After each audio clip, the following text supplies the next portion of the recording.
Hi, I'm Marty Nemko. This is another of my short stories from the next edition of my book, Soloist, around 200 short stories of introverts and outsiders facing a dilemma. This one is called Second Love. I was retiring. People don't want a 75-year-old dentist. Sometimes I wonder who my patients will miss more, me or Naomi, my tiny white dirigible with fur that sat on patients' laps while I was drilling, pulling, root canaling. Naomi, too, was at retirement age. She was 17. As I sat at home on my first day of retirement, Naomi on my lap, I felt bad for her.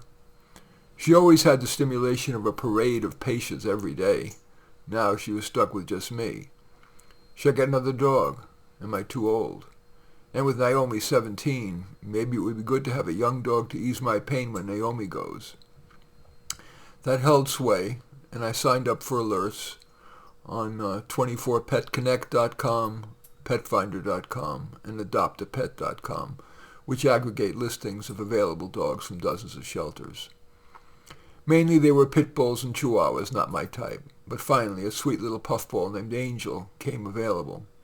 When I took Angel for the test walk, I introduced her to Naomi, and it was love at first sight.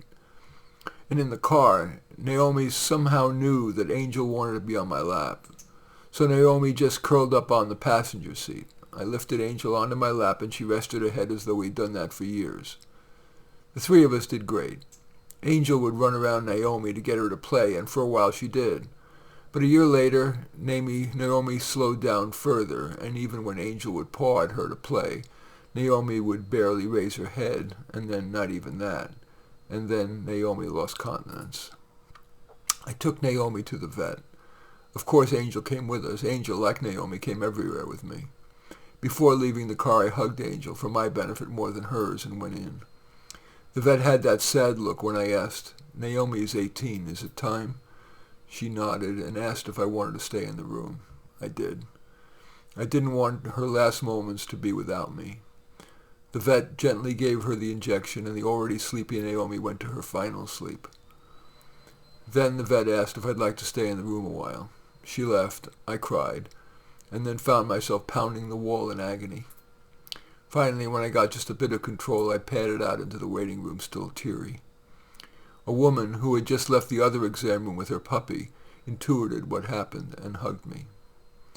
I don't know if it was my vulnerability, but I stayed for a few moments in her arms, my head on her shoulders. Then she lifted my head. We looked into each other's eyes. And then she did the last thing I thought she would. She said, "How would you like to go out for coffee?" And that's how she, her dog Sweetheart, my dog Angel, and I started dating. Anyway, that short story is called Second Love. As usual, I welcome your thumbs up and accept your thumbs down. I always look forward to your comments, and especially like it if you hit the share button below. Share on your social media so that my efforts can have broader impact. And I am flattered if you choose to subscribe to my channel. In any event, I do thank you for watching. I am Marty Nemko.